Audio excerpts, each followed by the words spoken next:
this lecture series, as you know from the information upstairs there, and also you'll be visiting us, of course, previously, know it from the substance, is on the energy policy on the road to decarbonisation. Question one.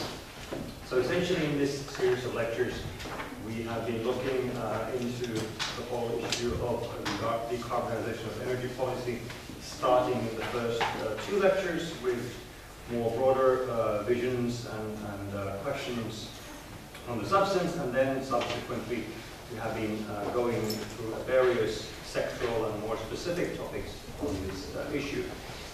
Tonight we have on agenda EU gas pipelines and electricity grids in 2050. So tonight we are really focusing on this question, which is actually kind of surfaced already in the earlier lectures in a number of occasions, in terms of how do the grids, the networks, how do those contribute to the overall goal, and how this kind of front-loaded investment question, how we can deal with that, and what kind of sensible policies the EU could be envisaging in terms of actually enabling the right kinds of choices in terms of these long-term investments already today, when we're actually looking into the future of 2020 and 2050.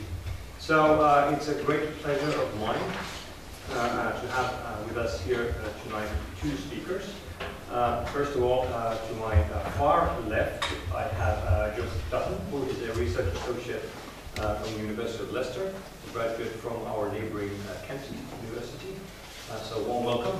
He's been working also in the upstream markets in the electricity sector prior to becoming a full-time academic. And then to my immediate right is Mihai Baum.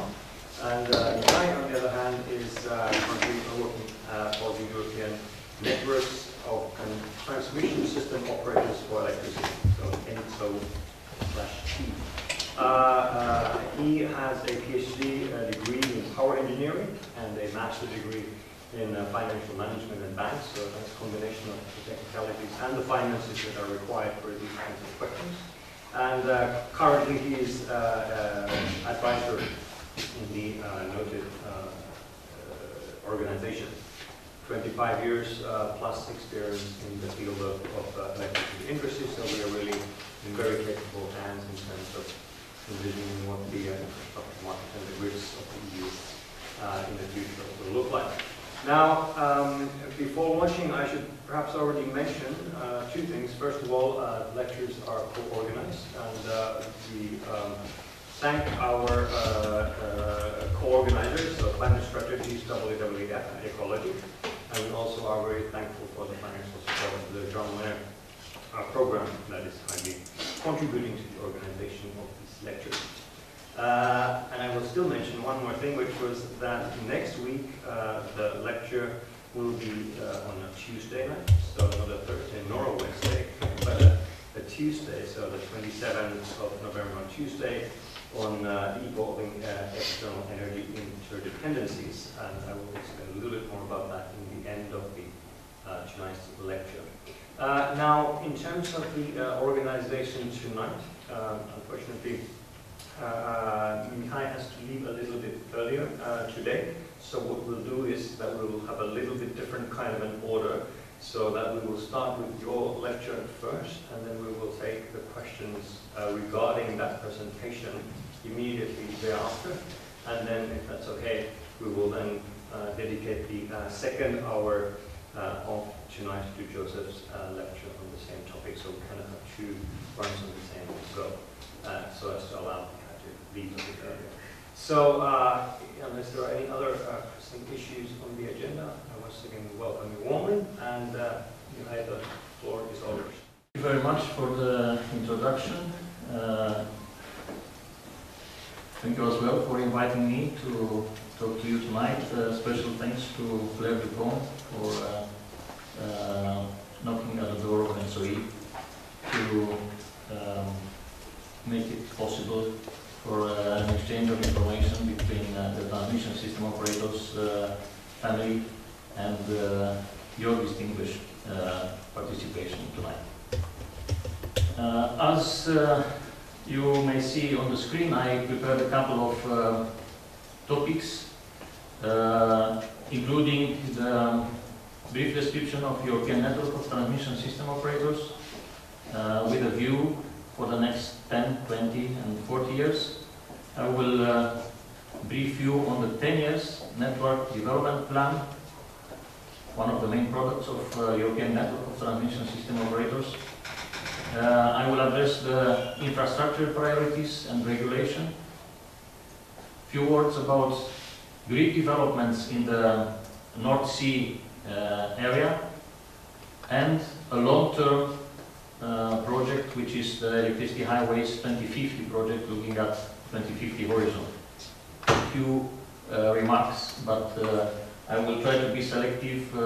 Perhaps there is too much information in the collection of slides I presented, but I'm convinced that there will be an option to circulate them to you later on for consultation. So, the topic is energy infrastructure with a look to the needs to guarantee long-term development of the electricity transmission infrastructure. But let me first say a few words about ENTSO-E. Maybe it's a difficult abbreviation, but it stands from the European Network of Transmission System Operators for Electricity. And we have a sister dealing with gas, and this is ENTSOG. For the differentiation, they prefer to call themselves ENTSOG as an organization. It's the umbrella of gas companies in Europe. We are playing a role in delivering the European energy and climate change objectives, and as a result of the third energy package, we are in charge to deliver the network codes, to deliver the network plans for Europe, looking at 10 years horizon.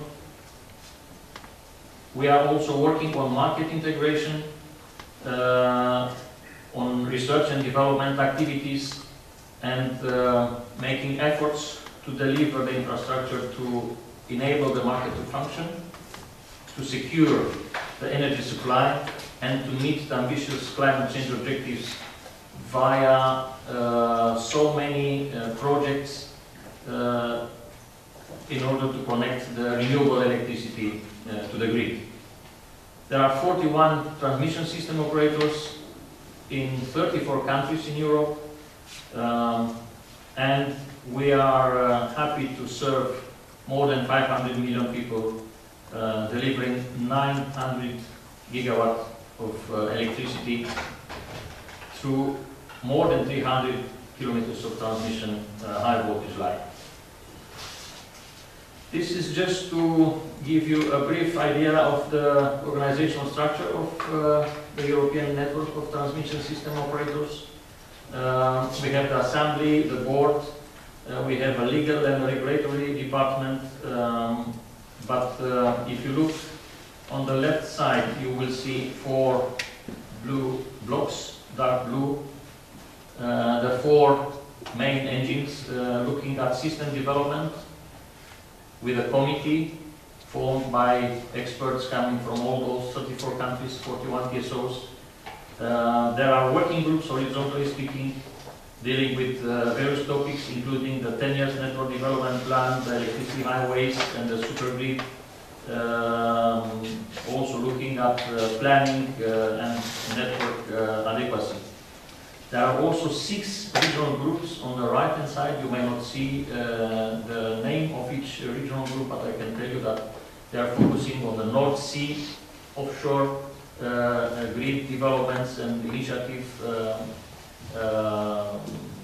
on the Baltic Sea, the second regional group, on continental issues, and there are 4 groups as Europe would be split in 4 parts: north, west, central south, central east, and continental central Europe. Other committees dealing with system operation, with market committee, and research and development with pretty much the same organization. Let me now enter the main topic and remind you, because I see in your very nice publications that you are very familiar, and the university is deeply involved with sustainable development issues, EU energy policy, decarbonisation, and many other relevant energy policy topics. The EU strategic goals, sustainability, competitiveness, and security of supply are to be met by grid development, and there is a big need of grid investments. If you look at this schematic figure on the right side of the screen, you'll see there are two double arrows symbolizing the links, and the energy flow between the hydropower on the north, new wind power, towards the potential of connecting solar and also other forms of renewable energy in the south. So we speak about two main flows, north to south and west to east. There is a big question we as transmission system operators are trying to answer with regards to the tools needed for the infrastructure development.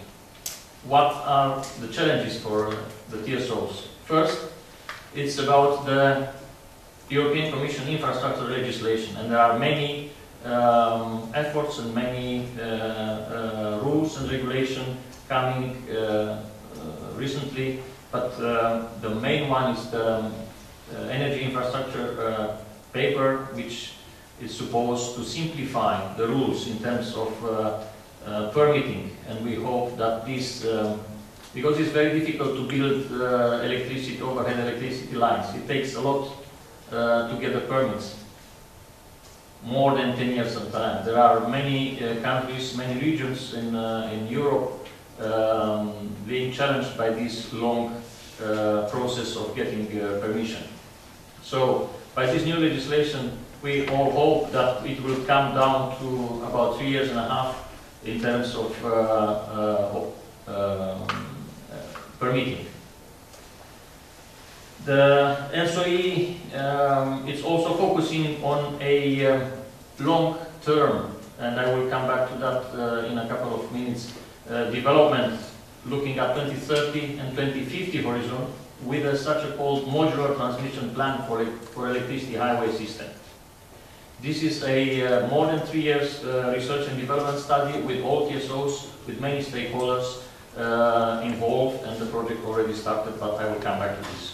So a modular transmission plan for electricity long term, starting with 2030 vision, and I can tell you that this morning in the premises of NSOE we had a event, a discussion like we have, and I hope we will have today, to involve the stakeholders in this long-term perspective of planning the electricity grids. The third element is the public acceptance, which we hope that the member states will support in order to help us to build the necessary infrastructure. 10 years network development plan. Why? Because of the big need of connecting the renewables to electricity grid, because of the fact that for these three main pillars of electricity in Europe, we need to put all the forces together as transmission system operators to make this grid possible. And this 10 years plan is supposed to be the pool for selecting the projects of common interest, which will be later the objective of the Commission to select those projects of European significance for financing. In the slide, I picked up three key issues regarding the need for installing in the next 10 years 52,300 kilometers of lines, which represent 1/3 of the present generation capacity, is to be replaced in order to meet the demand in the coming decade, and this represents an increase of 3% per year. In terms of peak load, there is an increase of 1.7 per year, and in terms of grid length, 1.3 increase per year, with mainly 80% renewables of asset growth. What are the bottlenecks in the transmission system? It's one of the results of this 10-year network development plan, which is to be reviewed every 2 years. And this is one of the examples of the many maps of Europe showing the integration of renewables, the bottlenecks in the next 10 years.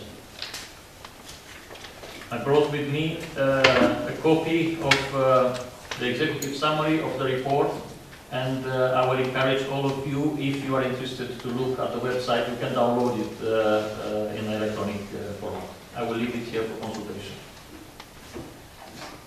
How, without entering into details, but I have to tell you that we speak about 500 European projects, 500 projects of high voltage interconnecting member states, and all of them have been assessed based on a robust and clear assessment methodology, looking at criteria like social and economic welfare, RES integration, security of supply, losses, CO2 emissions, resilience, technical resilience, flexibility, and last but not least, social impact and costs.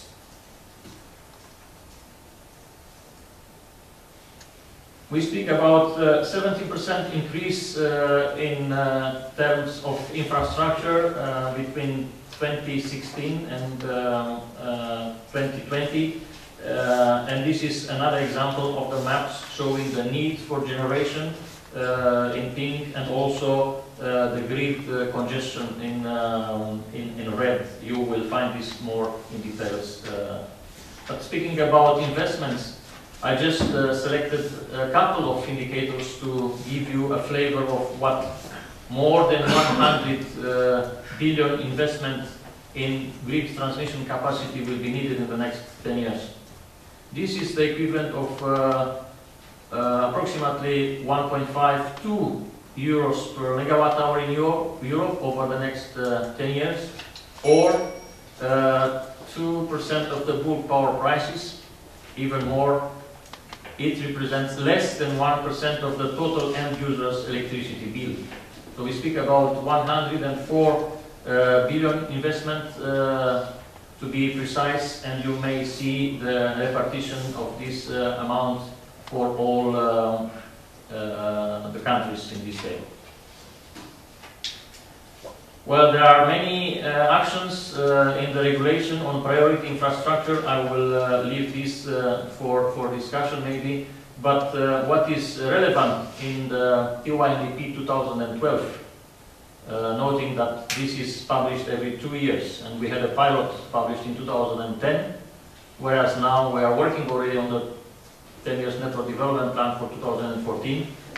The pilot was based on a bottom-up approach due to the time constraints, but one of the main differences with the TYNDP 12 is the special attention paid and the development in the North Sea with the offshore grid. There are many improvements in the 2012 edition of the TYNDP, including the development of a top-down scenario based on the National Renewable Energy Action Plan, and build a comprehensive view of the grid development in the North Sea area. This is another paper produced by my colleagues, by the experts in the European Network of Transmission System Operators, looking at offshore grid development in the North Sea. It's just an example to show how the connections of the wind farms to the shore could be handled. And the first analysis shows that 2030 offshore wind capacities will demand a new thinking, while speaking about 80 gigawatts to be connected. I will not enter in details with this schematic, complicated figure, but this shows the benefits of planning a coordinated and optimized integrated offshore grid.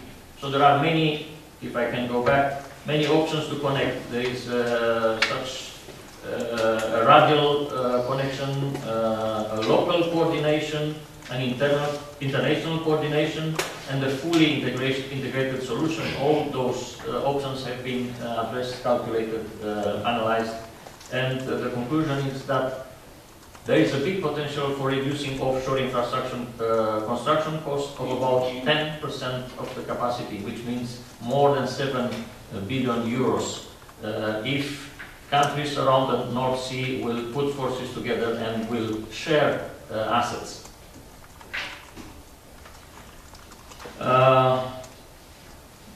Just to repeat the message, in order to build the necessary infrastructure, 3 main issues have to be addressed: permitting and public acceptance, implementation of the appropriate legislation, regulation plays a key role in all this, and for sure the TSOs are expecting an attractive financing framework.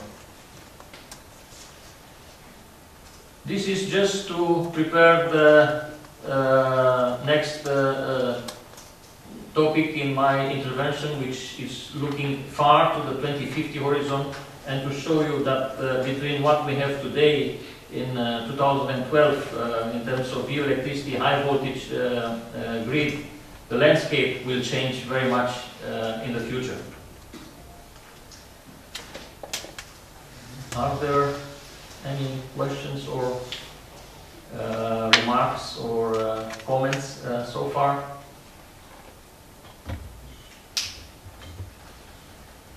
If not, I will now address a bit in details this study, which is the study called E-Highway 2050.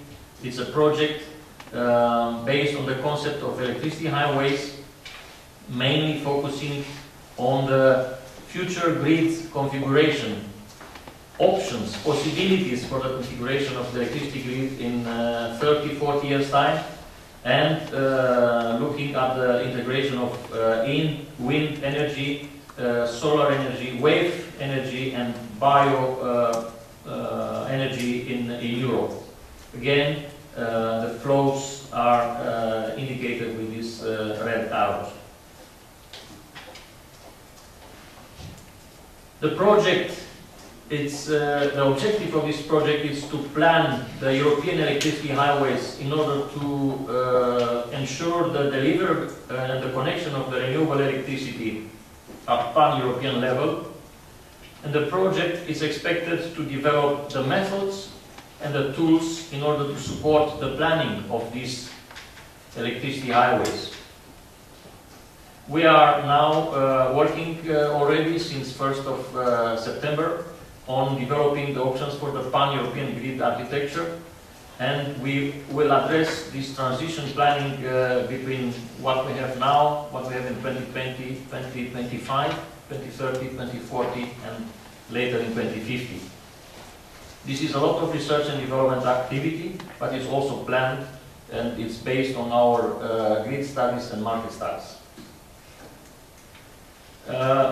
With this figure, I think we may have difficulties to read the text here, but the PDF version is also provided, so this is a secure way to handle this.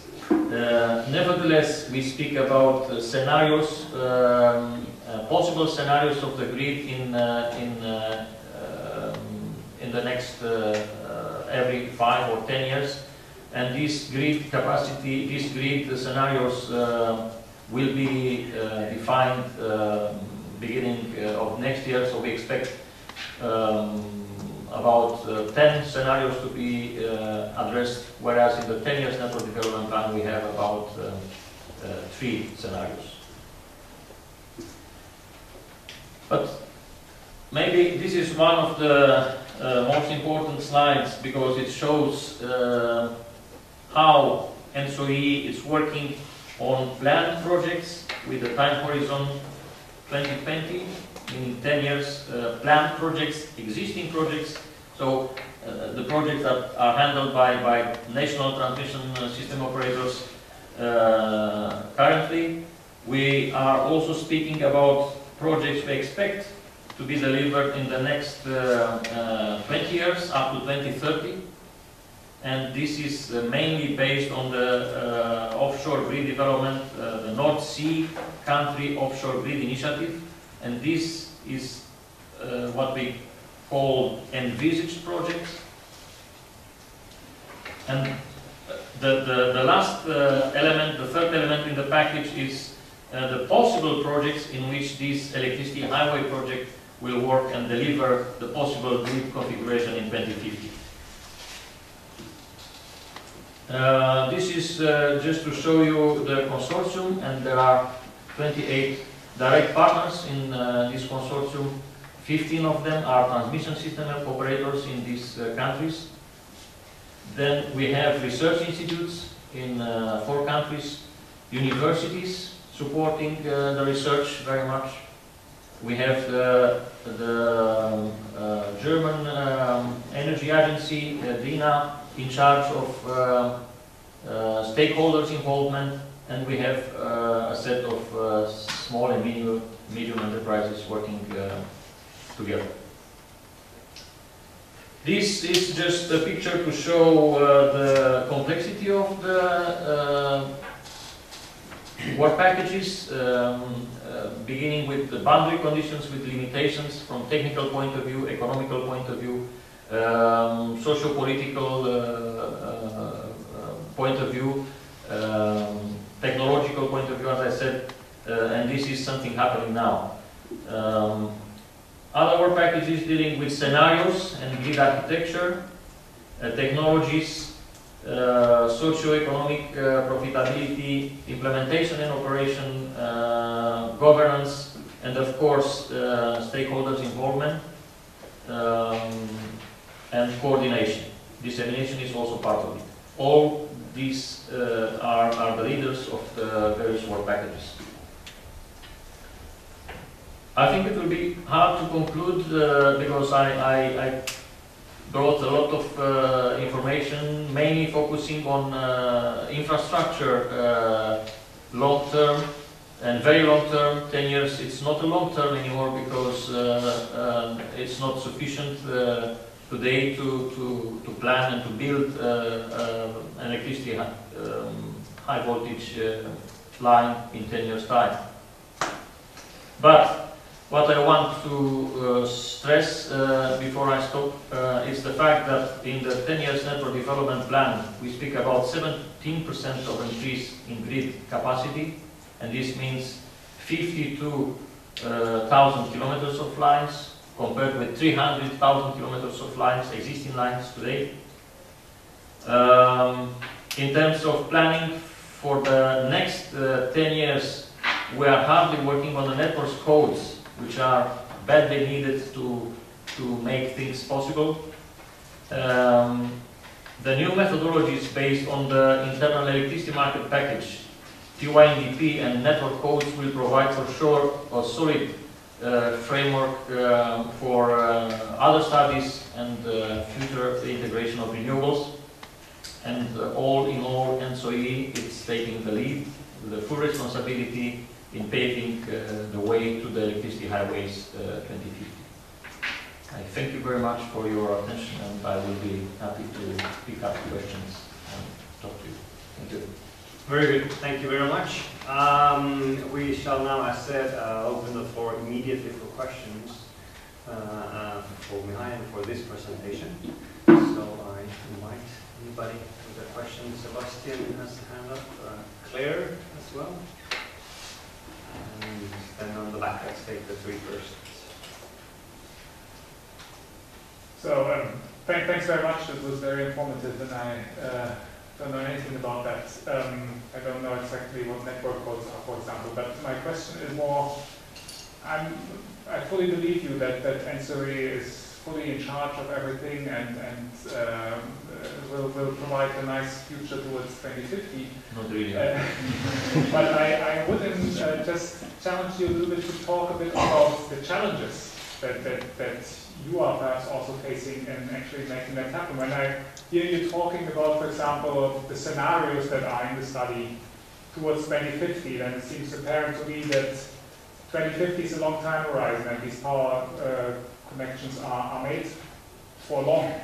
But who would have guessed 50 years ago that there will be a lot of photovoltaics in Germany, for example? You know, that there are these unpredictable developments in different parts of the net, I guess. So how does one deal with them? Is that a challenge?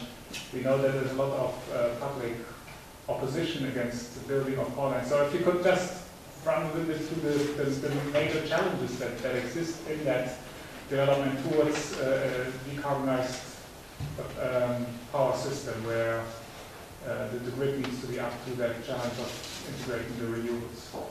Okay, let's take Claire's question. Thanks. I actually had the same question.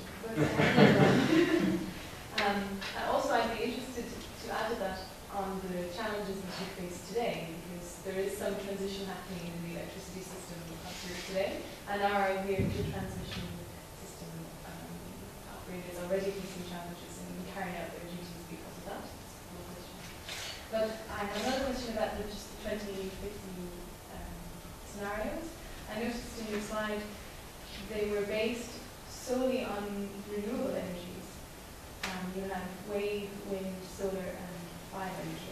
Is that correct, or does that mean that you? All technologies are taken into consideration. Okay. But Let's take the questions at a time, and I will just take the third one. Okay. Good. Yeah, my question actually almost kind of picked up the same as Claire's about the renewables, or the fact that decarbonisation seems to be moving towards purely electrifying our economy. And if the resource is going to be renewable energies, I'm just wondering if we actually do have the physical capacity in Europe to host all these wind turbines or solar panels and the rest. And if we don't, are we looking towards, I know there are new projects already developing, for example, desert tech, so putting solar panels in the Sahara Desert. Is that something that you're looking at, or are we falling into the same trap again of dependence on imported oils from external sources outside of the EU?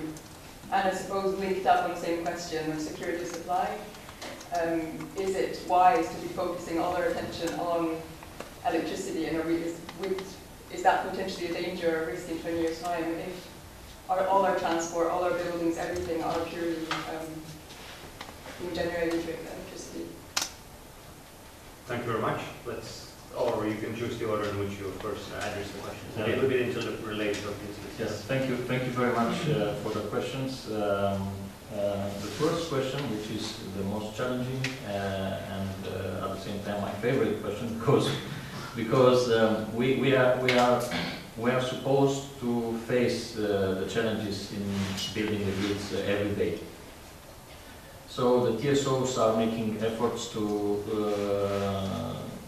face the legislation, and all the TSOs are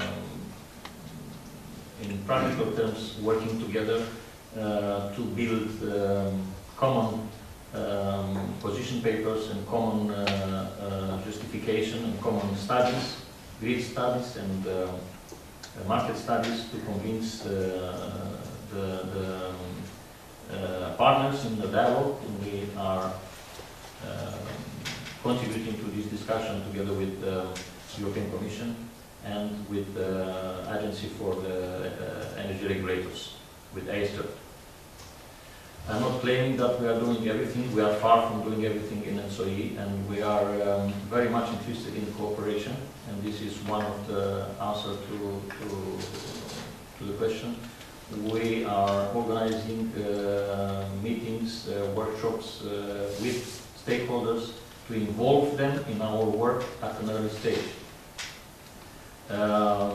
We are also facing the challenge of the regulators in the sense that you mentioned the network codes. This is something also new for the association and is the result of the legislation. Therefore, we are with working groups working even in shifts to compile, if you can imagine, more than 6,000 comments to a document of 400 pages. This is on these codes. Can I just ask, yes. What is the network code? I think that might be close to many of us. It's a description of the way the distribution system operators, the generators, should perform their work in order to be able to fulfill the connection rules to the high voltage. It's a set of legal issues combined with technical issues and taking into consideration all the social aspects to fulfill the expectations of all stakeholders involved in this heavy game. And it is an exercise, a difficult exercise for the TSOs as well, because it's for the first time when we are trying to coordinate such an activity at EU level. It was done by other associations in the past, the former UCT and EPSO, but now with the new organization, the cooperation is much higher. And I can tell you, because I'm responsible directly with 3 of the 6 joint groups, to draft and to investigate the conditions for the regional investment plans in the North Sea, Baltic Sea and continental Central East. And one thing that I would like to add to this is the fact that there are different behaviors and different way of acting and performing, even though we speak about electricity laws and rules that we all know in the transmission and distribution sector. I spent some years, and now I will come to the next questions, in the distribution sector, and I know the distribution is also very challenged by the connection of renewables, and we did not expect such a development of demand for connections of solar, photovoltaic and wind in, I would say, 10 years ago, even less than 10 years ago, in a way, but our experts looked at scenarios and possibilities, and as a consequence the transmission system operators are in the position to accept these connections. Of course, not at the rate, because sometimes the demand for connection is 2 or 3 times higher than the installed capacity in many of the European countries. But efforts are made to make a selection based on very transparent and clear criteria. The question on Desertec, whether we are looking at this dimension, yes, and perhaps it's also a good idea to mention the fact that there is another initiative in the southern part of Europe and northern part of Africa to connect transmission or to encourage the work together with the transmission system operators in this area, in Mediterranean countries.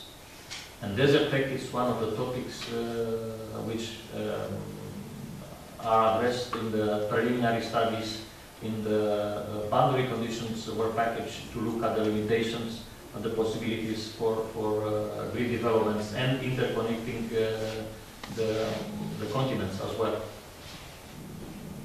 In details, connecting the renewable electricity power in the northern part of Africa to the grid in the southern part of Europe.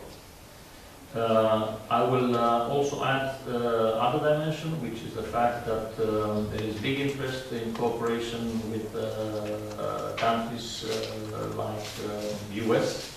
There is also a dialogue with permanent dialogue on energy. You know that perhaps with Russia. And there are heavy signals impacting even our day-to-day activity in the transmission system operators' work, from China. Two arguments. Chinese company, State Grid Corporation, acquired recently 23% of the transmission system operators share in Portugal. Apart from that, experts from this company came over to talk to us, and the agenda was addressing one challenging topic: how about a high voltage DC grid connecting the western part of China to Berlin or Paris? And Chinese wall. Yeah, and this question has been raised in the opening session of CIGRE event this autumn in Paris. Can I just maybe on In what direction would the electricity flow? You may guess. Well, I see various possibilities. If I take this topic, there are signals that both China and Russia, we know that already, would like to sell electricity rather than to import electricity from us. And one of the reasons for this Chinese delegation, young experts, but very determined and very clear message saying that there is enough capacity, renewable capacity, and we build, and this is the reality, they build very quickly high voltage DC grids. They just did that, a pilot of about 400 kilometers of HVDC line, very high voltage, 1,200 kV DC connection in 3 years' time. Can I just add on that? I mean, relating to the last question, which related also to this idea that we are becoming dependent in the same way we're dependent on external sources. Would that not lead to the same challenge? Or are you saying that in addition to Sahara, you will then have also China, that we have many baskets with eggs rather than one basket, but they are still all outside of Europe? Yeah. No, what I'm saying is that maybe I did not mention that, but my conviction is that we speak about an energy mix, and we cannot speak about only renewables, or about only nuclear, or about only other technology. We can only speak about a combination of those. And this is what we have based our work on in our scenarios and analysis. Do you have any, shares? Is it half-half, or is it 70, or any rough ideas of how much would be internally within Europe and how much would come from the outside? I think first of all, we speak about the idea of interconnecting Europe and interconnecting member states for sure, and this is the responsibility of NSOE to take care of developing the grids in such a way that the interconnection capacity is at least at a acceptable level, arbitrarily defined by the Commission as being 10% of the transmission capacity. But I think efforts are being made, both sides, maybe in the future, to connect the systems. And there are talks in the Baltic Sea with the neighbors, with Russians, about connecting the Russian system to the European system. The discussions are long and heavy and not so productive.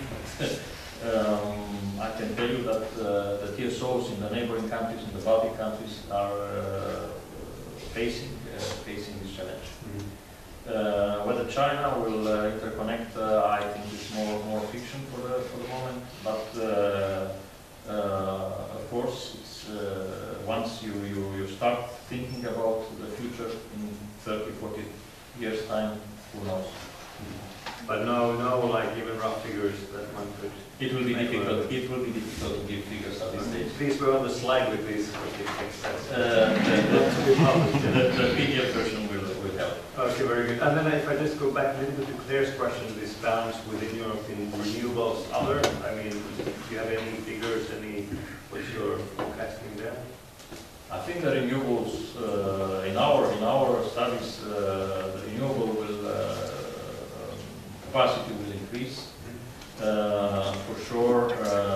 Even though the business is evolving right now, we feel also the impact of support schemes. And I can provide an example. While with Electric, I was involved in a European analysis looking at the renewable support schemes, direct and indirect, what is the consequence if at that time EU 15 targets will be met, supposing the energy policy will be maintained. We concluded that about 22 billion euros per year will be necessary to support the renewables development in 2010.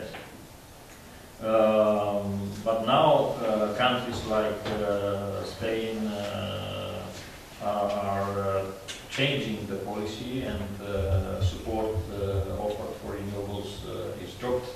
And by contrary, there is a tax on energy generation of about 15–17%, which is in place in some countries. So the things will change with the support in such a way that in the end the customer will not pay that much. We will hope that, because in the end we have all customers.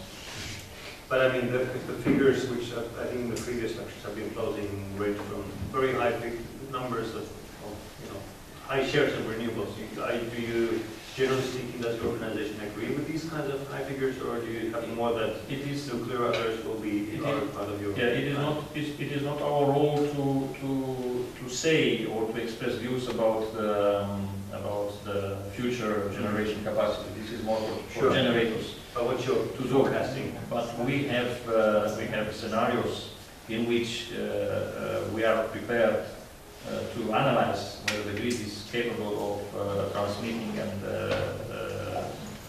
transporting the electricity.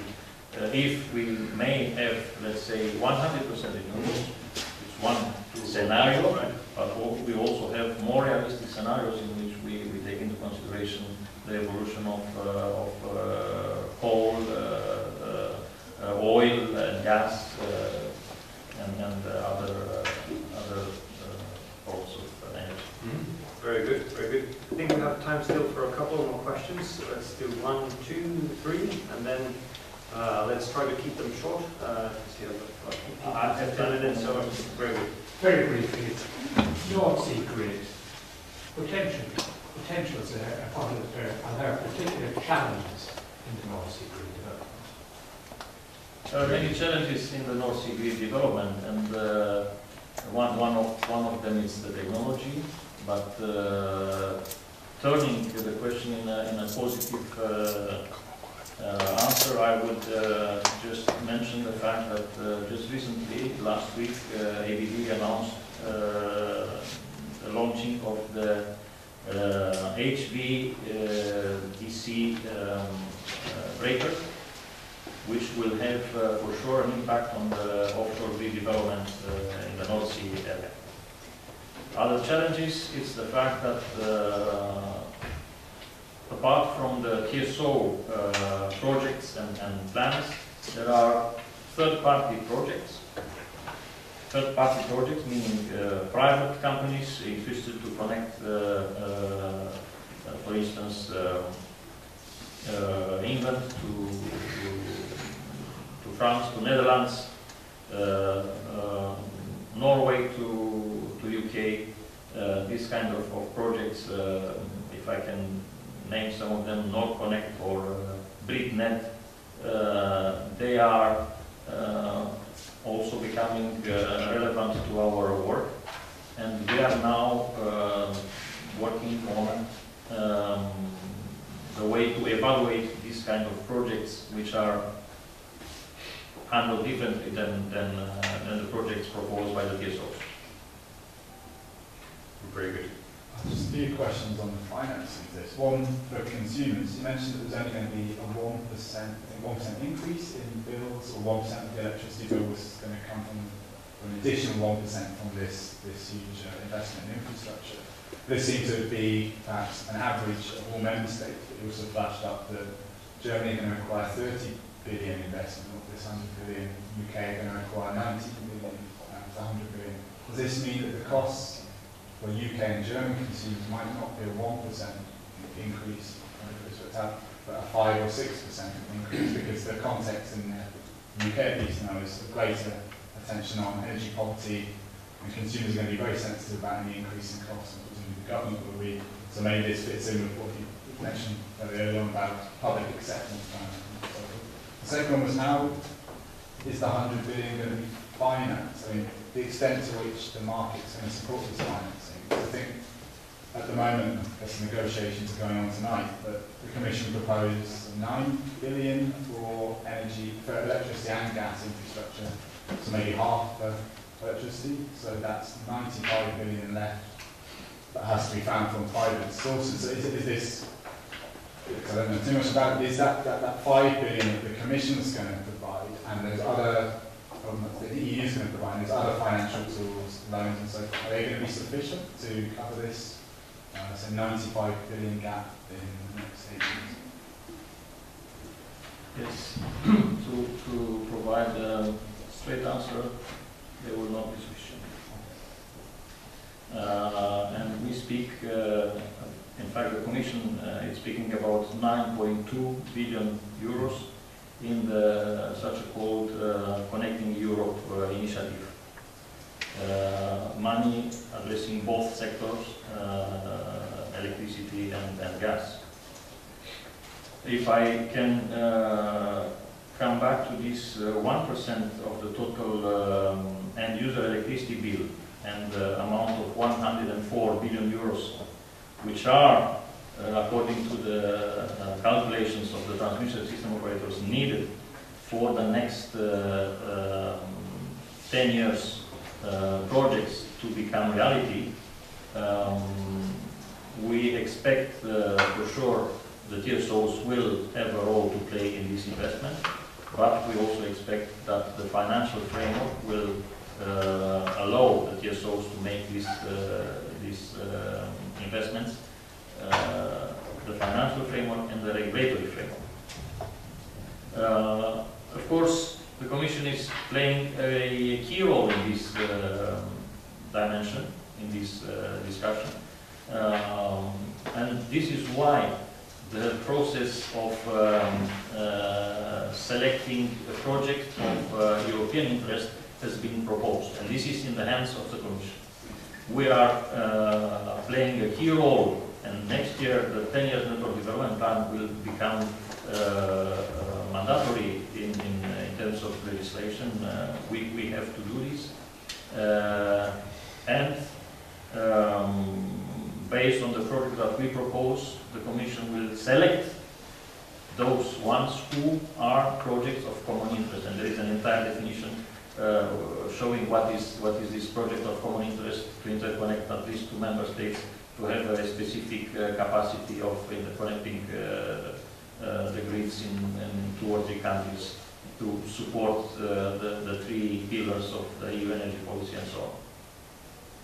And the different prices per country, with that, if that answers the question, will there be fluctuations? I think it will be for each member state to also look at this, the way the prices are evolving. But on the top of this, the market, we all hope the internal market will work. And just to bring another example, on the 15th of November, there was a communication by the Commission looking at the way to make the internal electricity market function. And we speak about 2 or 3 levels: national level, regional level, and European level. I think we are still, we still have to work on integrating the EU market. Very good. And one last question.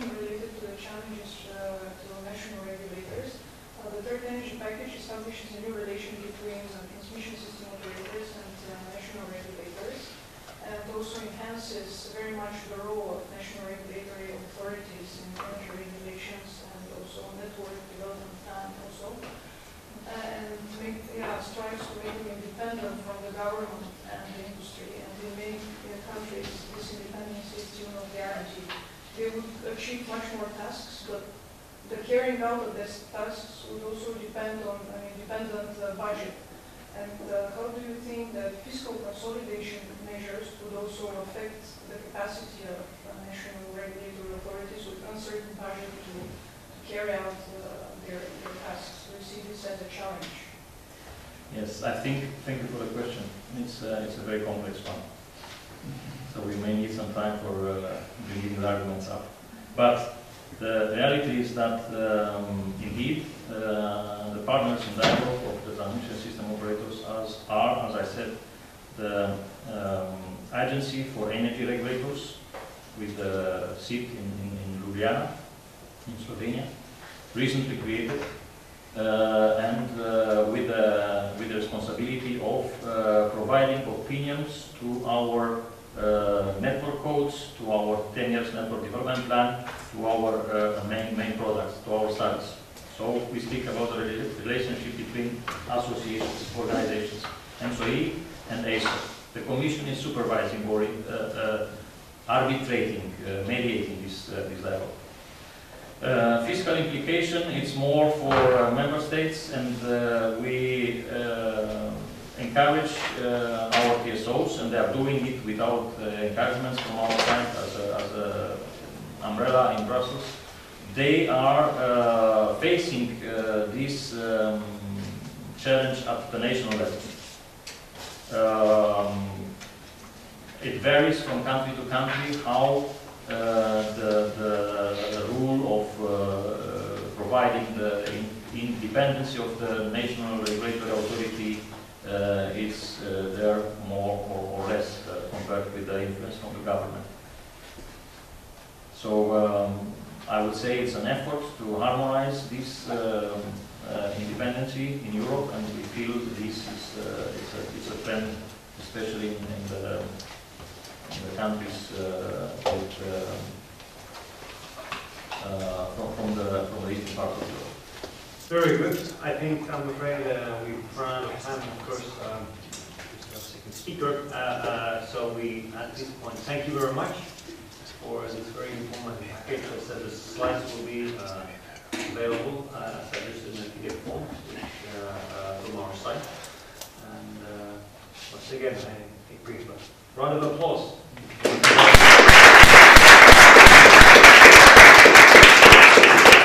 The previous speaker has as many years in industry as I have in age, so you know, well, it's not necessarily a bad thing, because when you're talking about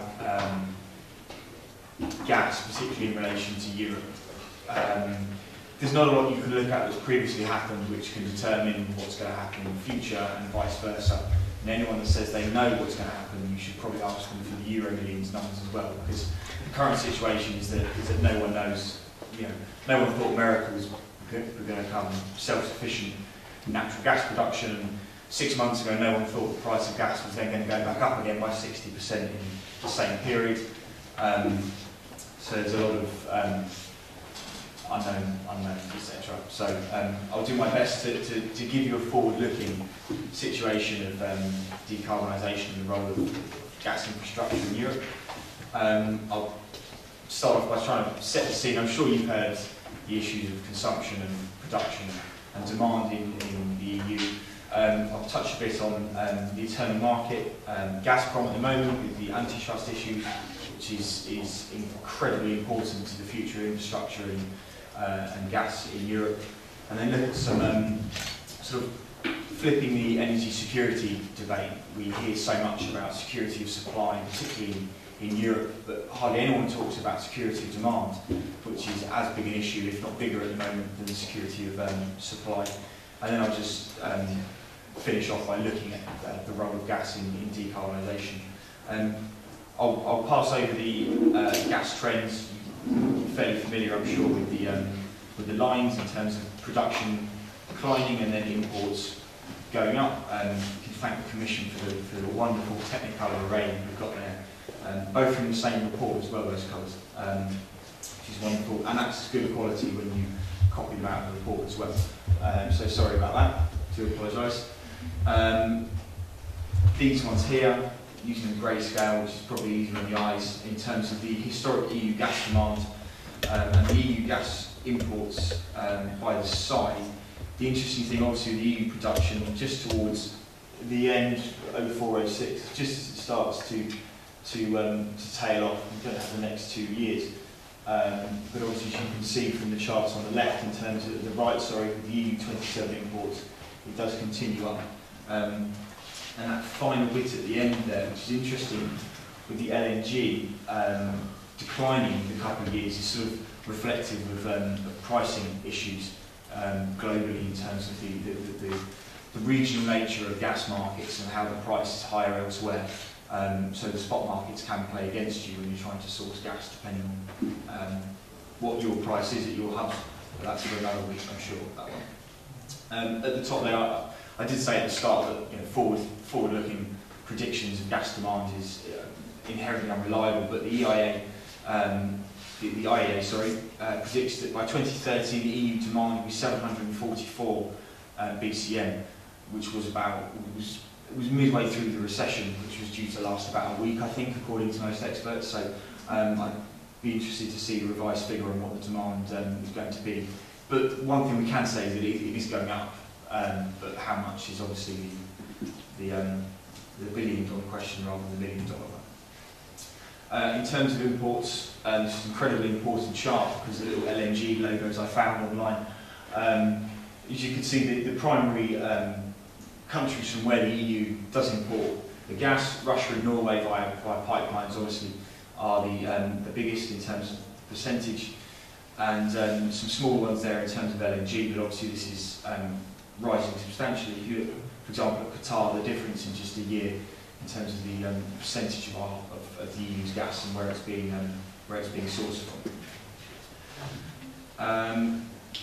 Another issue in terms of talking about gas and energy security is this, whether it's because of sort of how it's reported in the media and the oversimplistic use of gas in relation to energy security and Russia thrown in the mix. People forget to talk about the dependency upon gas that is imported as an initial start off. As you can see there, the EU has, as an average, quite a high dependency upon gas imports. It's even, the average there is 75%, and you take out the Netherlands and Denmark at the bottom, it jumps up even more. But as I'll touch on later in the presentation, this is an extremely, and purposefully I'll put it in, it's an extremely misleading chart. And when you just look at the dependency on gas imports, you're missing this enormous elephant in the room in terms of role of gas in the total primary energy mix, which flips the whole situation on its head. So the EU gas infrastructure, to get back to topic, there are 25 import points with non-EU countries. It's not necessarily 25 trunk lines, because obviously you've got Nord Stream, which is 2, and there are other ones which are multiple, but there are 25 crossings between EU and non-EU states. There's quite a big east-west divide with the trunk lines and the interconnections, both in physical terms and also not helped by the fact that there's this sort of one-directional flow for a number of pipelines that affects that. Similarly with LNG, it's 19 import terminals, most of them are in Western Europe, which wouldn't necessarily be an issue if there was adequate interconnections in place. But a number of the import facilities are under construction and are being proposed are away from the traditional sites for LNG. There's quite an important one in Poland being looked at, the Black Sea and the Baltic as well, which will change the situation. There are 14 virtual trading points, which are quite important from a market perspective within Europe, because it's highlighting the growth in hub pricing in terms of the actual volume of gas that is virtually traded. That's quite a high one, and same with the balancing points as well, the 19. The moving away from the virtual trading points, in terms of the physical nature of the infrastructure, it's very reflective of the geopolitical history of Europe. Obviously, the one-directional flow and nature of pipelines going from Russia into former Soviet Union countries were designed on purpose to be like that, purely to eliminate the sort of issues that are arising now as part of creating the internal market. It wasn't in Soviet Russia's interest to have this freedom of movement of gas between the countries. It's sort of umbilical for energy supply. So that it wasn't by accident that the network in Eastern Europe was designed like that. But even away from that, in Western Europe and the Mediterranean, the bilateral relations have defined the nature of the infrastructure. So you look at the pipelines from Spain and Italy going to the North African countries. The national energy policies have been determined by historical relations, and again, this area of political science, strategic culture, in terms of a country's cultural makeup and social history affecting their foreign policy. If you look at European energy policies for the countries in the EU, that has quite an impact, particularly when you start to consider things like the European neighbourhood policy and the huge importance of leading countries in those negotiations with selected countries around the edge of the European Union. We've got to have a map if we're talking about infrastructure. This is not the main map, by the way, because that's far too simplistic. The nature of European infrastructure is very much like the spokes on a wheel. You have the vectors coming in, LNG and pipeline. Not really expecting any borders there in terms of the labels, but I think hopefully you can see the point. And once it comes in, there's this issue about how it's going to be directed through the community, so it doesn't just stick around the edge. This is a bit more of a, again, it's not exact, but in terms of the trunk lines, you can see where the entry points are there in the numbers on the right hand side, and also with the LNG import facilities. But as you can see, the LNG is focused primarily in the west, and you have these angles of the vectors coming into Europe, which is not great for an overall sort of high level of interconnectedness with the infrastructure. Looking away from the imports to the EU and looking at the interconnections within, if you look at those two charts there, you've got on the left you've got the interconnections in terms of where they start based on their direction of flow, and the chart on the right shows where interconnections go to, where they finish with these. And you'll notice that most of the countries are the same on these in terms of who's got what in numeric terms, and also from a geographical perspective, it's very much focused around the northwest European gas production hub. There are 59 cross-border interconnection points within the EU, but only 19 have bi-directional flow, which is a ridiculous situation. You have these interconnections and you can't send it back the other way, which obviously became fairly important during the gas disputes with Russia and Ukraine, with Poland in there as well.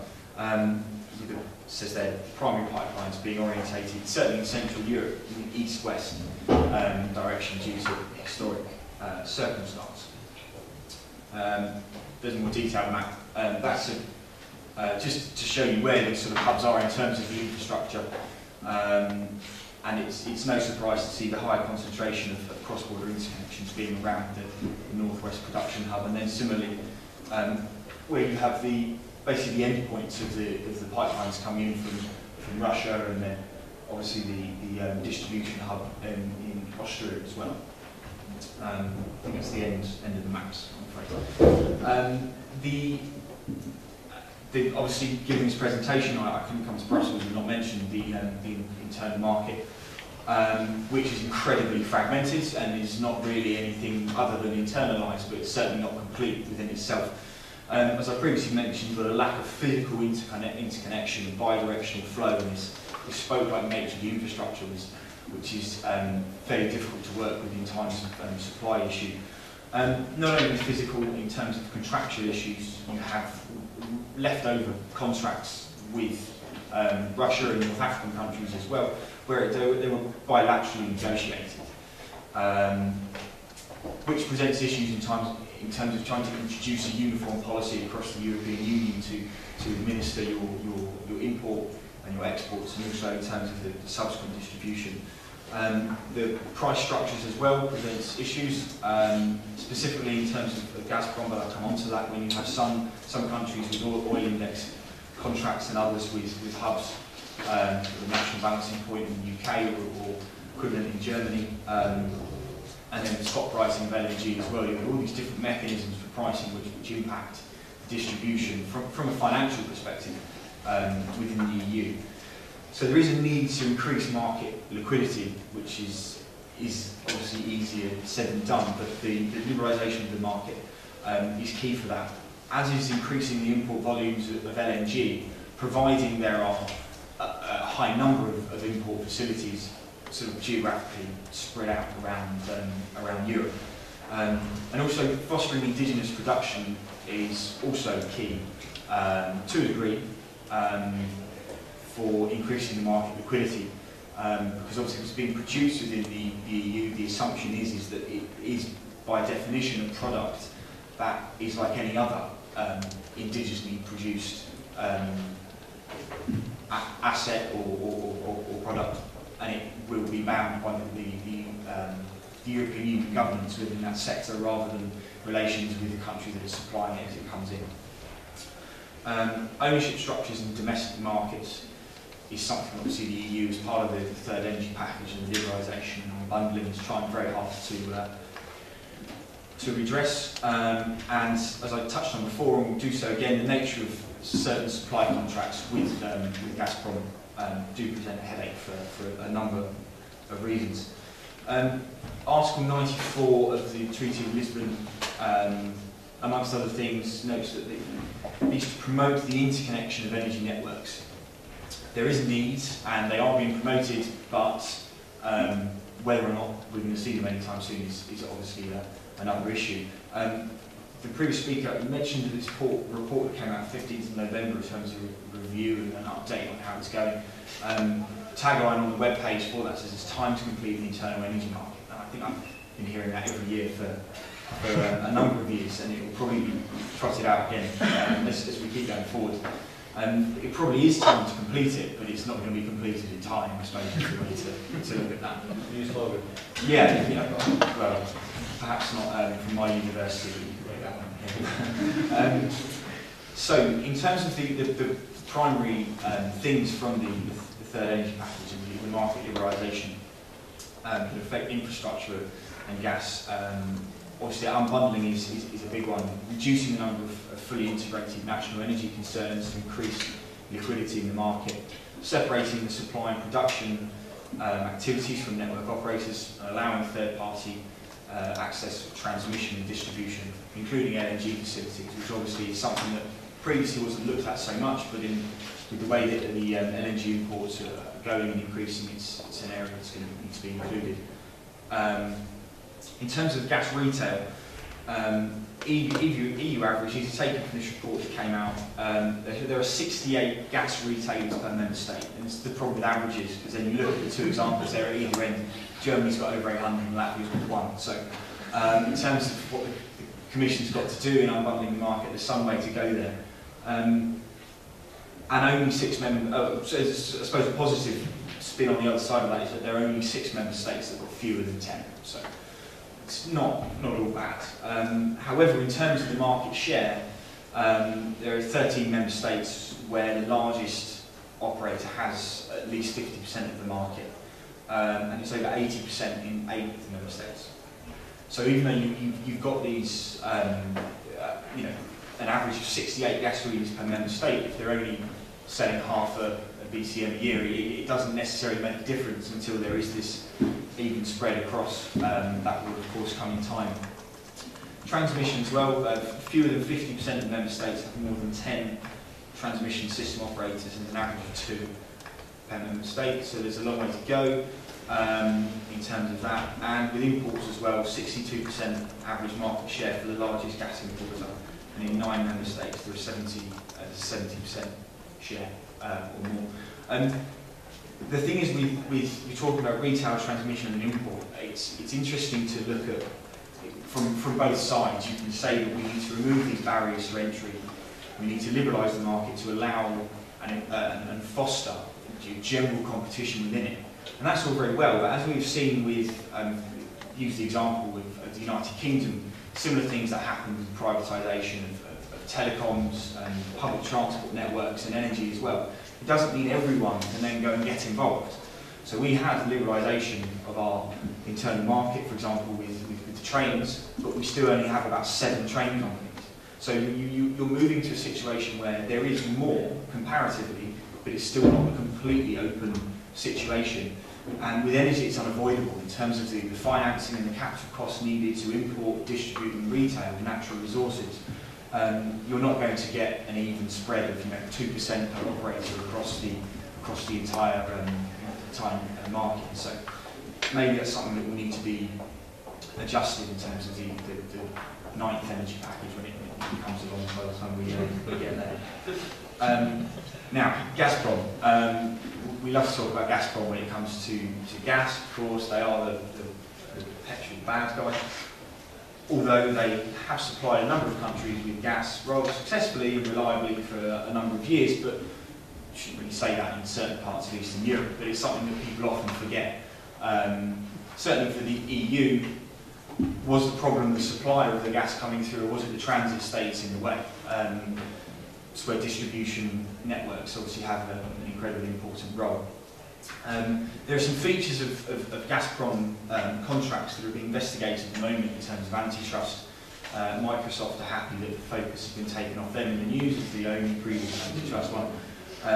Although I did read about some of the UK utilities companies agreed to some swift changes a couple of years ago, which meant the antitrust investigations weren't completely carried out. Take-or-pay contracts are obviously it's extremely well detailed about what they entail, and they exist in other forms of commerce as well. But when you're dealing with basic energy provisions, obviously it has it takes on a certain different spin. The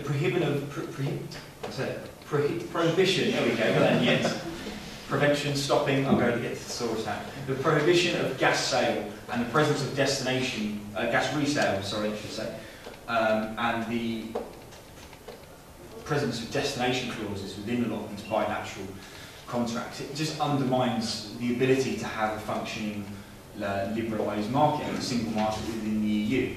So these countries are importing gas and it can't be then moved on to other people. Even if you don't have the infrastructure to allow the contracts that they find themselves in, doesn't allow it anyway. The limits to third-party access as well. This is one where I think the primary tool the EU has used is raids with the police on Gazprom subsidiary offices. There are a number of Gazprom companies and subsidiaries across Europe which, through round and about governance structures and ownership, own a lot of downstream assets in pipelines, distribution centres. Some of them more public. Distribution centre in Austria, Gazprom has a stake in that. That's being investigated in antitrust in terms of the monopoly aspect. Is it an open market if you have the same company producing gas is then piping it and then distributing it and putting it on to market? And the pricing mechanisms as well. Gas globally is moving towards gas-to-gas hub indexation, while for a number of countries in Europe who are still tied into these sometimes lengthy contracts, 15, 20 years, there's still an oil indexation, which for the seller, the Gazprom, you can see why they've done it, but obviously for the person buying the gas, it's not fantastic. That being said, as I mentioned at the bottom there, interconnectivity or lack of it played as big a role than Gazprom's turning off the taps. Basically, it's all the situation.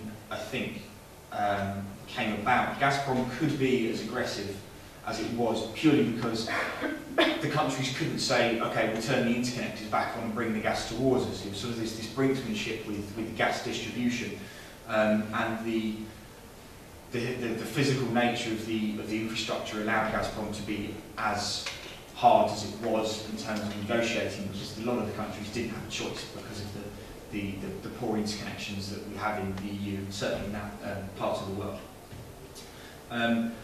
Now, it's not a typo. Insecurity of gas demand within the EU is something that, as I mentioned earlier, isn't necessarily looked at to a great degree. It's not particularly sexy to talk about. We're talking about gas demand. We want to know about, you know, invasions of Iraq and Syria and Libya and, you know, Nabucco and all these dealings with former German premiers and going to operas in Austria and all this kind of thing. But insecurity of demand is quite simply based on economic growth, population development and industrial output. It doesn't get the credence it deserves because it's not as exciting. The medium to long-term role of gas in Europe is unknown. What's happened recently is, because of the extremely low price of gas in America, there's been a lot of coal dumping on in the EU. American carbon emissions have dropped the last couple of years because gas has become cheaper than coal, so coal is coming across to be sold in Europe, which means, for example, in the United Kingdom, our carbon emissions are going up, whereas with all these targets, and obviously there are obligations to meet in terms of the ramping down of coal power stations, but at the moment it's cheaper, which is why I'm sure it was news over here about a whistleblower from one of the energy analytical companies based in London. At the end of the financial year, there was false reporting of gas prices. This happened in the end of September. It was allegedly that the price of gas was reported lower on purpose to make it more competitive than to coal in the following financial year, because coal has become fairly widespread in Europe because of the displacement of it in the North American market. As a consequence, there's quite an unstable investment climate in Europe, which doesn't help the infrastructure side. There's muddled policies both at the EU and national government level. You mentioned earlier about who's going to put up the money for, you're talking about electricity, but the infrastructure is the same. If it's unsure how much gas is going to come in, people aren't going to want to invest in huge amounts of infrastructure to distribute gas at, you know, half-empty pipelines, and it's the same with the capacity for production as well. And these, of course, are self-perpetuating insecurities. The longer that people don't know what's going on, the less they're likely to invest, and so it goes on. But the gas industry itself, sort of this internecine competition, you've got the traditional sort of pipelines, South Stream, Nabucco, and Nord Stream, and Southern Corridor as well. At the same time, we're looking at LNG import capacity, looking to be increased. Indigenous production, you'll notice the S word that's very popular in the US has not been mentioned there, because there's a lot of conventional production in Europe that is yet to be taken out of the ground, west of Shetland and then Arctic, depending on how Denmark and Greenland separate things out. But conventional and unconventional is obviously can't go completely unmentioned. Financial recovery is just a trifling matter for the future of the EU and the Eurozone and what happens, but it's incredibly important for gas demand and energy demand in general, and that will obviously have an impact in terms of where the investment goes in all sectors. And there are uncertain costs around gas in terms of developing indigenous resources and the cost of importing LNG, based on the fact that you have these hub pricing internationally, and you know, you've got an incredibly low price in America at $2–3, in Japan it's up to 18, and Europe somewhere in the middle. So if for example, the industry is gearing itself up towards increased LNG import, what's the knock-on effect going to be in terms of profitability and the cost to the end user and for the utilities companies? If you just cast your mind back to the chart I showed, which has a lot of countries in the EU close to 100 or over 90% in terms of how much of their gas demand is imported. This chart here shows the role of gas in the total primary energy mix. And no one in Europe relies more than 50% of gas for their, in their total primary energy mix Netherlands is the highest at 47%, EU average 24%, and you get Sweden down the bottom 2.8%. From an energy security perspective, this is obviously incredibly important. If you just look at the red box that's popped up there, Bulgaria and Poland, both of them below 15% in terms of gas in their total primary energy mix, yet they were two countries that suffered incredibly with the disputes with Gazprom because of where the gas subsequently goes in terms of the sectoral use within those countries. In terms of decarbonisation, this of course has another impact in terms of if you're using gas as you're going from gas to something else in decarbonisation, or you are going to gas. If you are Sweden, for example, at 2.8%, if you say, okay, we're going to reduce our fossil fuels and we're going to start with natural gas, that's not a huge impact. Whereas if the Netherlands was to do that and close down all their huge indigenous resources, that has a much bigger impact on CO2 emissions. This here is, I think it shows something, I'm not really sure what. If you plot gas import dependency against gas in the total primary energy mix, you find that those with higher import dependency have a lower gas role in the total primary energy mix. Now obviously there are other things at play here, but what that could suggest is that thankfully countries who do rely quite heavily on imports have energy sectors that don't rely massively on gas. But then depending on which sectors use the gas, that is where it's the important thing. I might scrap that for the next presentation. So in terms of decarb, I just thought the other day actually, what happens if you plot the two against each other and the arrow, the trend line goes down, which is quite, if it had been completely horizontal, it would have been a non-starter. So then perfect for an academic context with computers. Well, absolutely, and I did have a chart for that slide, so there we go.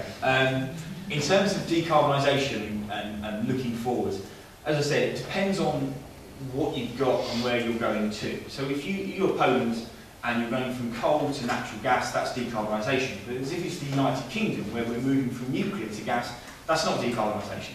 That's the reverse of what we're looking to achieve in terms of carbon outputs. And as I mentioned before, we're in a situation now where we've gone from nuclear to a little bit onto renewables, and then we don't want renewables, we go to gas, and now we're going to coal. So we've gone completely back to 150 years ago in terms of which way our energy sector is moving in decarbonisation. But I'm all for debt faffing, that's fine, because that gives me work to do with my project at university. So. The role of gas in EU energy supply is going to increase, but if you look at the charts down at the bottom, it does depend on the sector. So these are averages. Electricity and heating, 41%, explains why countries like Poland and Bulgaria, who have a higher percentage, gas only makes up less than 15% of the total primary energy mix, but they were hit very hard in terms of the social impacts because gas plays a huge role within the domestic and the electrical and heating sectors. This brings into the question about, are we using gas for the right thing? Which is one thing that you hear mentioned at industry conferences. We're wasting gas by using it for electricity. And we're wasting it by using it for the residential sector. Depending on who you speak to, they think we're wasting it. But the decarbonisation can happen in different sectors. So, for example, is one of the big things in the US that's been proposed is using natural gas in vehicles, public service vehicles, haulage. I know the people in Europe are looking towards this as well. That will obviously have quite a large impact in terms of decarbonisation. And maybe it makes more sense in logistical terms. Instead of bringing your gas in as LNG, as liquid, regasifying it, sending it around the pipes, taking it to a power station and then burning it and there's your electricity, why not just put it straight into the vehicles with natural gas instead of having electric vehicles in the future? There's probably some kind of energy efficiency issue there in terms of embedded carbon and that sort of thing. And the EU total primary energy mix as well sort of highlights the issues around gas. It's 24%. So in theory it shouldn't have a massive impact or as big an impact as we have seen when there are supply disruptions. But of course if you look at the sectoral demand, that's when it really hits people. And that's what matters in terms of policymakers, in terms, people freezing to death in their houses is not a great mission statement for getting re-elected following spring. So, but what has happened, this is just an example here with Spain, is that displacement of gas by renewables and coal is something that is occurring. I mentioned with the UK, but there wasn't a UK chart available. You can see here with Spain, certainly in the last year, and it continues afterwards, the trend line in terms of gas coming down and wind going up, but coal use having initially dropped has started to stabilise. And this is something that's beginning to be reflected as well because of the pricing dynamics of natural gas and coal as well. So that's just something that we need to bear in mind going forward in terms of the decarbonisation and the role in the total primary energy mix. So there's just sort of concluding remarks. Nothing groundbreaking on there. But yeah, any questions, I'd be happy to answer. You can still run through them quickly, that's fine. Okay, all right, okay, so it's my manifesto for becoming Energy Commissioner. We need, there's obviously this physical development of interconnections needs to be carried out, and LNG import facilities, which these of course are needed to increase the liquidity of the EU gas market, but there needs to be regulatory, governance and physical increase across the boards. The long-term role of gas is uncertain, but it's going to have one. I mean, it's not a great headline, but that's how it is. Interestingly, the third energy package and market liberalisation is a paradox in that it's both a driver of and it's dependent on market liquidity. It's, there's going to be a halfway point where the physical side in terms of the infrastructure and the policy side meet. When that's going to happen, I don't know. I don't even know if they're going towards each other yet, but two things, they will both need to go together to get the full level of liquidity.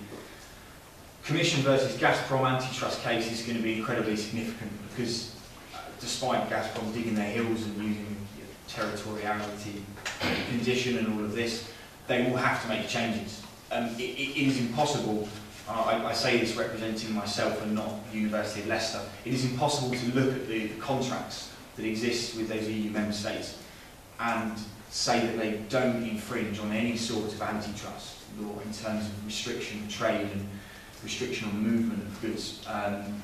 But it's the degree to which the Commission, how far they go in terms of these recommendations which will affect future contracts.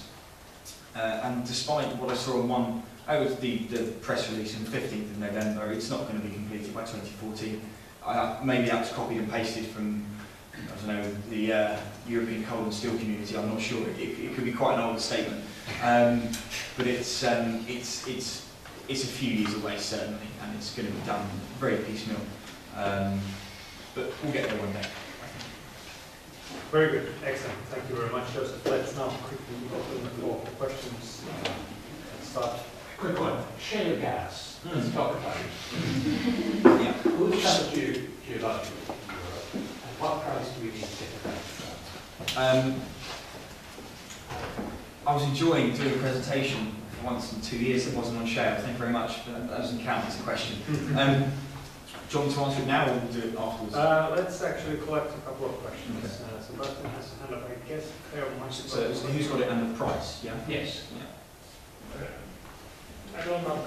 We have the same question maybe related to mine. Yes. Obviously, we have challenged you also to look at decarbonisation. And what strikes me, and I think what strikes both Claire and myself, is the difficulty of seeing people who are working on energy actually turning to decarbonisation. Also, when I look at your talk, I think it's a reflection probably of what the discussion is in the community, in the energy community. It's about internal energy market, it's about basically energy security, and then comes as a tag on, yes, decarbonisation, gas will be important. Whereas, I mean, Claire has done the analysis, in a decarbonisation scenario, actually, the role of gas in 2050 would really be minimal. And it would be. I'm not saying it will be, but it would be if one thinks it seriously through. And I think that would then have to have repercussions on internal market structures, on the whole energy security thinking, on perhaps also thinking energy security in terms of what else could be done rather than looking at Gazprom, saving gas, energy efficiency and all that. So I think the agendas seem to me so separated somehow. The environmental one, the energy security one. Although, as we heard also before, in the energy policy field we have these threefold objectives that should be integrated. But then in this story, somehow sustainability is lost or suddenly it's in a corner somewhere. It seems to me, I mean, it's more comment than a question, I guess. And if you want to comment on that impression, then that would be welcome. You want to be the energy commissioner, not the environment. Now let's start with shale gas. So, shale. Where? Well, interestingly enough, the most promising shale is actually offshore in Europe. Everyone's focusing on small villages in Lancashire. You know, the United Kingdom, everyone's saying this is it. It's going to be, Dallas, and we're off. But we have half a fracked well. That's it. And that's all we've got in the United Kingdom. Poland has turned up some mixed results.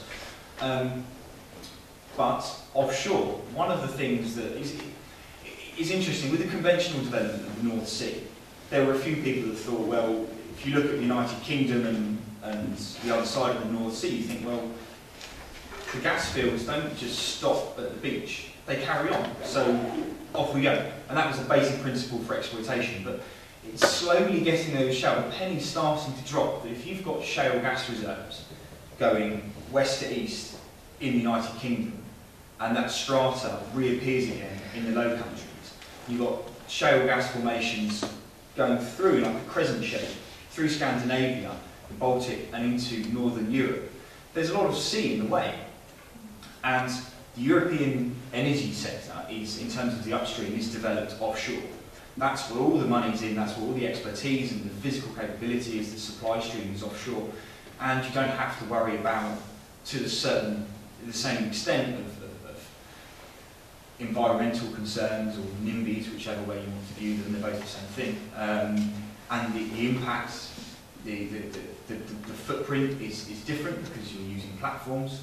That's where the shale will be, if at all in Europe, it will be offshore in the future. I spent the first year of my first job when I graduated having to write a report on the future of shale gas in Europe, a market report, and I frankly would like to delete it from my CV because it's just, at the time, everyone in the industry had to say shale is the big thing, and it's really one-dimensional.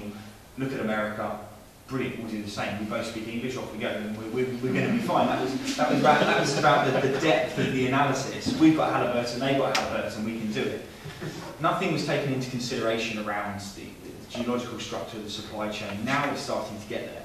And as a part of that is cost as well, which is the second part of your question. US natural gas, US shale gas, is not produced at $3 million BTU unit, despite what is reported in Oil and Gas Journal and all the other ones. It is not produced at that level. There is some serious investigations going on by various state and federal committees looking at fraud, misreporting of reserves, and hugely exaggerated costs to secure investment, market manipulation. And one of the problems that's come about as well is that a lot of the licenses in North America, you have to drill a certain number of wells to keep the licenses going forward. So they've been reporting, well, we drilled 20 wells this year, for example, therefore we know we'll do 30 next year, and in 5 years' time it'll be 100. But they're only drilling 20 now, so they don't lose the license for 10 years' time. There's no guarantee those wells are going to be drilled. some people are tipping it's basically the next energy. It's that big in terms of the financial irregularities. I mean, Chesapeake have written off billions of dollars of assets, and there was a situation, I believe I've got this right, the way round, one of the board members of Chesapeake Energy was given a loan by the company with which he then transferred to his personal account and then went and bought Chesapeake Energy shares with. So it was this kind of this circulation to keep up the stock price. And they're the biggest natural gas producer in North America. It's about to drop out completely in terms of, like I said, it will drop out and the price will go up. That's how it's going to go. It's already, now it's back over $3.50 million BTU in terms of general natural gas, and it's on this trajectory upwards, which means that in Europe, you're looking at best estimates in terms of, if you take the average of production, which people say is how much shale will cost to produce, you're looking at between $6 and $10 per million BTU, and that's quite a big range. I know it's an incredible difference. Then if you think, okay, so the UK balancing point is $8 million BTU. In continental Europe, the hub's anywhere between 9 and 11. And then you've got shale gas coming in, somewhere between 8 and 10. It's not that profitable relative to imports that are already coming in, and LNG as well. So if it is at that cost, there's not going to be the demand to produce it, because it will be more expensive or as expensive to produce than what we're already importing. I mean, that's a long way away. I mean, European shale, it won't be for at least, it's probably more likely to be a decade before, if there is production, we're looking at a decade away. I mean, the US sector is 30 years in the making, and it's been produced in Texas and the Barnett Shale going back into the 70s and early 80s, so we're a long way off. And even if we do go through, I mean, the UK, the best estimates are enough shale gas production to offset the North Sea decline, which is not, I mean, it's significant, but it doesn't revolutionise and completely change the face of the energy market in the UK and Europe. If you're only offsetting what's already there, you're still faced with the, I mean, the UK, for example, is still faced with the other 60–70% of gas that needs to be found from other sources. And it would be a similar situation in other countries in Europe in terms of actual volumes of gas being produced relative to indigenous production and the enormous amounts of imports. Good. Let's take the decarb question. Yeah, I could just say thank you for your comment and then leave it, but I won't. I wouldn't like to do that. No, I'm sure. Yeah, no, I agree. It's a really interesting point. How come, I guess, is that the question? Yeah, no, it's interesting. I don't know. I think maybe because from a policy perspective for governments, it's easy to say the problem's out there, it's not here. So if national governments were to say to people, energy security is a matter of you using less, that hits people's behaviour. I mean, people won't even drive less if the cost of petrol goes up. They still say, well, I'm paying for it, so I'll do it. And interestingly, in terms of the energy security issue, there are far more shutouts and disruptions to supply of power and energy due to domestic issues than any kind of rogue state shutting off the taps. So there's a bit of a myth around where energy security lies, and it sits in domestic markets, and it sits with simple things like planned or unplanned maintenance, that kind of thing. Weather. If you have a situation as we've had the last couple of years where you get a nice big blocking anticyclone sitting over northwest Europe, that pushes the price of gas up because everyone's using the heating, and it doesn't matter what your relations are with the Middle East and North Africa. It's a fairly simple issue that it's out of your control. But if you're not, if you've moved towards a more balanced portfolio and more renewable energy, with which obviously the decarbonisation is a part of that, and you're using energy more efficiently and you have smart grids and proper distribution of electricity, you can mitigate the risks to a greater degree. Why that's not being looked at from an academic and a policy perspective in a greater way, I'm not really sure.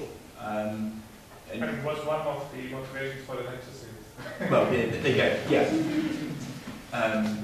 It's an interesting point, and it'd be great to have a lineup of people here and say why aren't you doing this? But it's all, I suppose it's always better from a this is the politics student in me, looking at sort of discourse analysis and then taking that to electioneering and winning votes. It's easier and better to always context things in an existential way. It wouldn't be great for winning elections to say the problem with our energy sector is us. It's always, it's foreign ownership, it's E.ON, it's GDF, it's, you know, it's Russia, despite the fact we don't get any gas from Russia, you know, over in the UK. It's these kind of things. It's simpler to contextualise things in externalities. But that doesn't make the issues in the country go away. And I get the impression that decarbonisation is something that probably has to be bottom up rather than top down in terms of EU policy, because it requires obviously changes on the ground. We saw about the varying levels of cost that each member states are going to have in their transmission networks to get it to the level it needs. And that's something that's going to have to be pitched to the electorate. But if they can't see that it's a good thing, then, well, I don't know, it's tough, because they're the electorate. But, so the industry and electorate interests are meeting in a way that is creating this walk-in. Yeah, I think so. I mean, humans are creatures of habit. They don't like to be told to change how they behave. You know, it's interesting when you have these. You look at. I know you're gonna laugh, but if you look in the tabloid newspapers, the Daily Mail and the Express, and anything to do with energy efficiency, it's Brussels. It's Brussels meddling, it's bureaucrats, and it's like, but maybe we should be saving power. Maybe you could have lower bills if you change your light bulb, or you have cavity wall insulation, you have energy efficient appliances. And just because it's in a directive from Brussels doesn't mean you shouldn't do it. But people are instantly against it, despite the fact it's all part of this really needed track towards decarbonisation. But they're unwilling to change their habits based on the politics of the issue rather than the realities. I'm just amazed that people don't want to save money and lower their bills, because it means they're doing something that Brussels has said they should do rather than Whitehall. But no. And in terms of investments, I mean that's all now, and we'll have a big impact. I mean, the change is required now to have any change in the future, right? Yeah. The investment in obviously the renewable sector. I mean, the United Kingdom has had issues with encouraging renewables. The next generation for the licensing round for new applications for offshore wind there were issues because the government is not definite on saying yes, we're going to go for X amount of wind generation by 2020 or whatever, and the energy companies are saying, well, if the market's not there for it, if you're not sure, then we're not sure. And that's obviously, it's quite right. You wouldn't enter into a market if you don't think you're going to be able to capitalise on something that's there financially. But that would play for gas and others. That would play for gas, and the situation it's increasingly looking like it's gas by default rather than gas by design. Because if you've got stalling on nuclear and public opinion, and then stalling on renewables because governments are unsure what the electorate think, and that affects policy, it's just more gas coming in.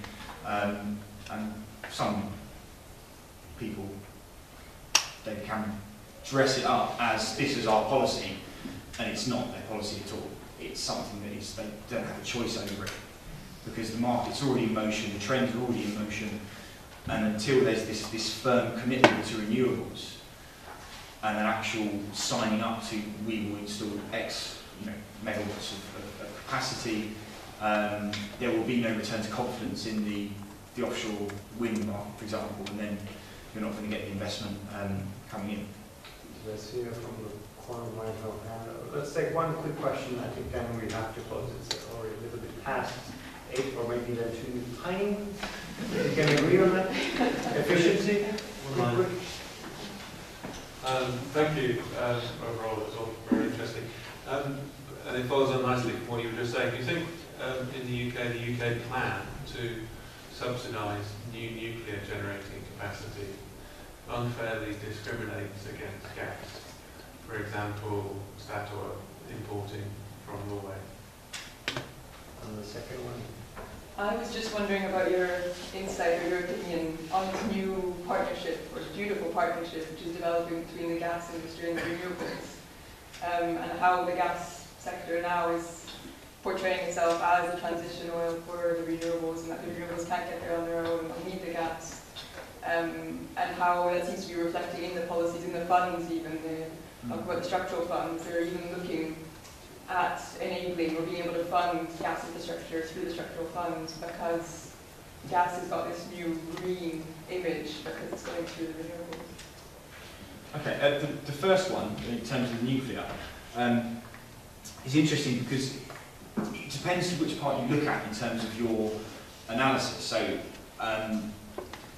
there have been parts of the oil and gas industry, so producing in the North Sea, who are not happy with subsidies for nuclear, and then going back as well in terms of renewables. But they've recently been very happy that George Osborne has given them, they're subsidising and giving tax breaks to older fields, and then it looks like they're going to introduce a very favourable tax regime if shale gas takes off. So I think it really depends on who you ask and how big your sort of. Asking you. Well, you can ask me. I don't think they won't be happy with it, obviously, because nuclear ticks a number of boxes in terms of decarbonisation and relative security of electricity supply. I mean, this is not really my area, but how it will affect in terms of state involvement in markets and providing these subsidies for nuclear. I'm not sure whether that will be challenged at a European level, or I don't know, maybe someone who's more well placed to comment on that, but it's, yeah, I'm not sure, really. In terms of the second question, yeah, gas and renewables, one of the things with that is that gas is there as the backup for wind intermittency, which is why gas is going to have this continuing role, particularly if we're to believe that the nuclear role is going to decrease, then gas will need to be there as your base load and the backup for intermittency. So some areas of the gas industry are very happy to move away from big oil and say, yeah, we're with the Greens on this one, and we can be their shoulder to lean on when there's no wind. But as I said earlier in the presentation, that depends on where you're moving from and to. So the situation, if you had a gas renewables kind of loving in Poland, is moving towards decarbonisation, but in the United Kingdom, if you had it moving away from nuclear, it has the opposite effect. So I think you have to take it on like a sort of state-by-state basis with that, certainly. But you agree that role is played, that they are linking? They do. I think, definitely. And a lot of that hinges on successful development of carbon capture and storage. Because then, if you do have carbon capture and storage, then the gas industry is on the path. It's still there. It's the backup, and the decarbonisation issue is the CCS works or not. There is focus on supply and demand though, as well, because not only focus on the renewables, but because the gas. Again, Oettinger is now coming out saying 2030, we want binding targets for 2030 for the renewable energy sector. But again, on the demand side, it's always been very wishy-washy. Is it maybe because the gas companies are also behind renewable energy sort of? I think so, yeah, and to a degree as well. We heard about it in the previous presentation. The role of upgrading electricity networks is, they can say, you spend tens, hundreds of billions of pounds upgrading your infrastructure, electricity-wise, to move towards smart grids, which help with decarbonisation, because gas is green, we're going with the renewables as their base load and their intermittency, and then this is the path forward, you can go with this. Whether that's right or not, I don't know, but it obviously suits them financially, because the greater efficiency you have within your networks, the lower the amount of energy you're using to power the network. So, and someone will have to lose out. So, yeah, I think the gas industry is probably going to continue moving away from its hydrocarbon cousins and moving on with the greens. Yeah, and obviously renewable, it needs to have its intermittency backup. That's the big thing. But what's going to fill that intermittency is a different one. But gas is probably most likely. Yeah. Very good. I think we've reached the end of the day. I'm afraid. As said, next week we shall continue the series on the Tuesday night, 27th of November. The title of that night is Evolving External Energy Interdependencies, Part 1. And it's partners with the future or past ones we will see, but we will basically focus on the Russia issues, the Eastern Europe related questions, and then OPEC with our researchers. So the IES, this is European Studies Organizers of the series. Thank you very much, and we look forward to seeing you there next Tuesday. Thank you very much.